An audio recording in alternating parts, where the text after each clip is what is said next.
ഒടുവിൽ പത്മജയുടെ വിരട്ടേറ്റു. NM വിജയന്റെ കടബാധ്യത തീർത്ത് KPCC. Wayanad DCC treasurer NM വിജയന്റെയും മകൻ ജിജേഷിന്റെയും ആത്മഹത്യക്ക് പിന്നാലെ കുടുംബത്തിന് KPCC നൽകിയ ആ ഉറപ്പ് അവസാനം പാലിച്ചു. ബത്തേരി അർബൻ ബാങ്കിൽ NM വിജയൻ ഉണ്ടായിരുന്ന സാമ്പത്തിക ബാധ്യത അടച്ചു തീർത്തു KPCC.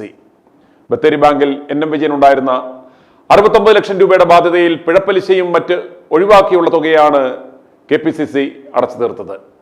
ബത്തേരി ബാങ്കിൽ 69,53,727 രൂപയാണ് NM വിജയന് ബാധ്യതയായി ഉണ്ടായിരുന്നത്.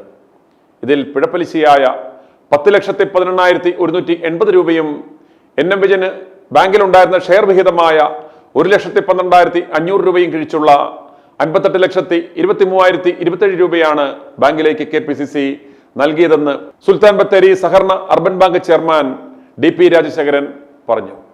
അർബൻ ബാങ്കിന്റെ പക്കലുള്ള NM വിജയന്റെ വീടിന്റെ ആധാരം കൈമാറുന്നതിന് നിലവിൽ പ്രശ്നങ്ങളൊന്നുമില്ല. ആധാരം കൈമാറുമ്പോൾ നോമിനിയായി NM വിജയന്റെ ഭാര്യ സുമയുടെ പേരാണ് രേഖപ്പെടുത്തിയിരിക്കുന്നത്. ഷെയർ കൈമാറ്റം ഉൾപ്പെടെയുള്ള കാര്യങ്ങളിലും കുടുംബത്തിൽ നിന്നുള്ള നടപടികൾ പൂർത്തിയാകുന്നതോടെ ആധാരം കൈമാറാനാകുമെന്ന് ബാങ്ക് വൃത്തങ്ങൾ അറിയിച്ചു. 40 ലക്ഷത്തോളം രൂപയാണ് 2007 NM വിജയൻ ബത്തേരി ബാങ്കിൽ നിന്ന് കടമെടുത്തിരുന്നത്.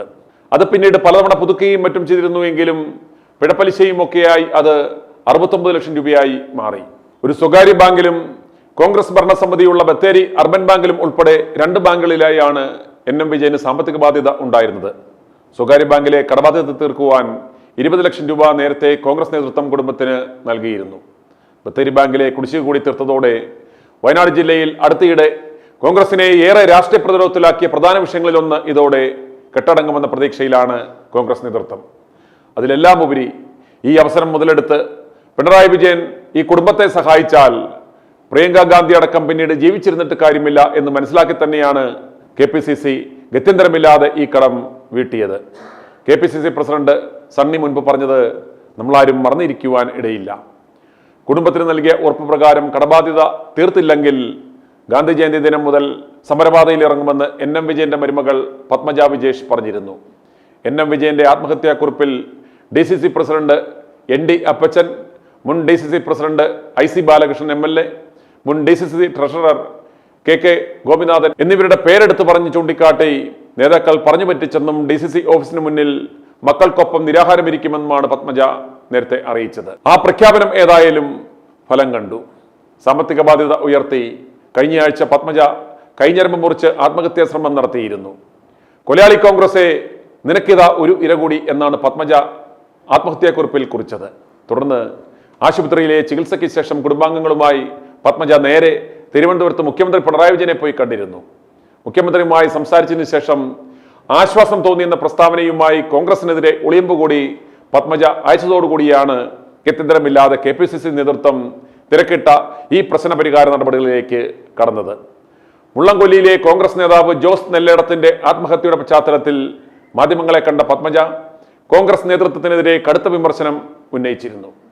ഞങ്ങൾ മരിച്ചാൽ മാത്രമേ പാർട്ടിക്ക് നീതി തരുവാൻ കഴിയുകയുള്ളൂ എന്നും അവർ ചോദിച്ചിരുന്നു. ഇതിന് പിന്നാലെ വയനാട് കോൺഗ്രസിലെ പ്രശ്നങ്ങൾ ഉയർത്തിക്കാട്ടി ജില്ലയിലെ CPM നേതൃത്വവും ആരോപണ ശരങ്ങളുമായി രംഗത്തു വന്നതോടെ കോൺഗ്രസിന് ഏറെ ജനപിന്തുണ ലഭിച്ചുവെന്ന വയനാട്ടിൽ അത് വരും തെരഞ്ഞെടുപ്പുകളിൽ വലിയ ക്ഷീണമുണ്ടാക്കുമെന്ന ആ തിരിച്ചറിവും KPCC നേതൃത്വത്തിന് ഉണ്ടായി.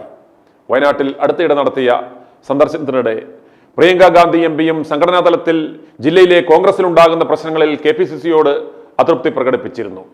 സംഘടനാ തലത്തിലെ പ്രശ്നങ്ങൾ പരിഹരിക്കാനാകുന്നില്ലെങ്കിൽ ജില്ലാ നേതൃത്വം പൂർണ്ണമായും അഴിച്ചുപണിയണമെന്ന നിർദ്ദേശവും ചർച്ചകളിൽ ഉരുത്തിരിഞ്ഞു എന്നാണ് സൂചന. DCC ട്രഷറർ ആയിരുന്ന NM വിജയനെയും മകൻ ജിജേഷിനെയും 2024 ഡിസംബർ 25-നാണ് വിഷം കഴിച്ച് ഗുരുതരാവസ്ഥയിൽ ആശുപത്രിയിൽ പ്രവേശിപ്പിച്ചത്. 27-ന് ഇരുവരും മരിച്ചു. ഇതിനുശേഷം പുറത്തു വന്ന NM വിജയന്റെ ആത്മഹത്യാക്കുറിപ്പും അനുബന്ധ തെളിവുകളുമാണ് കോൺഗ്രസ് നേതാക്കൾക്ക് കുരുക്കായി മാറിയത്. പ്രിയങ്ക ഗാന്ധിയുടെ മണ്ഡലത്തിലാണ് തുടരെ കോൺഗ്രസ് നേതാക്കളുടെ പടലപ്പിണക്കത്തെ തുടർന്ന് ആത്മഹത്യകൾ ഉണ്ടാകുന്നത് എന്നതും ശ്രദ്ധേയമാണ്. i2i News, an eye for truth. i2i News subscribe ചെയ്തിട്ടില്ലാത്തവർ ഇപ്പോൾ തന്നെ സബ്സ്ക്രൈബ് ചെയ്യുക. നോട്ടിഫിക്കേഷൻ ലഭിക്കുവാൻ ബെൽ ബട്ടണും അമർത്തുക.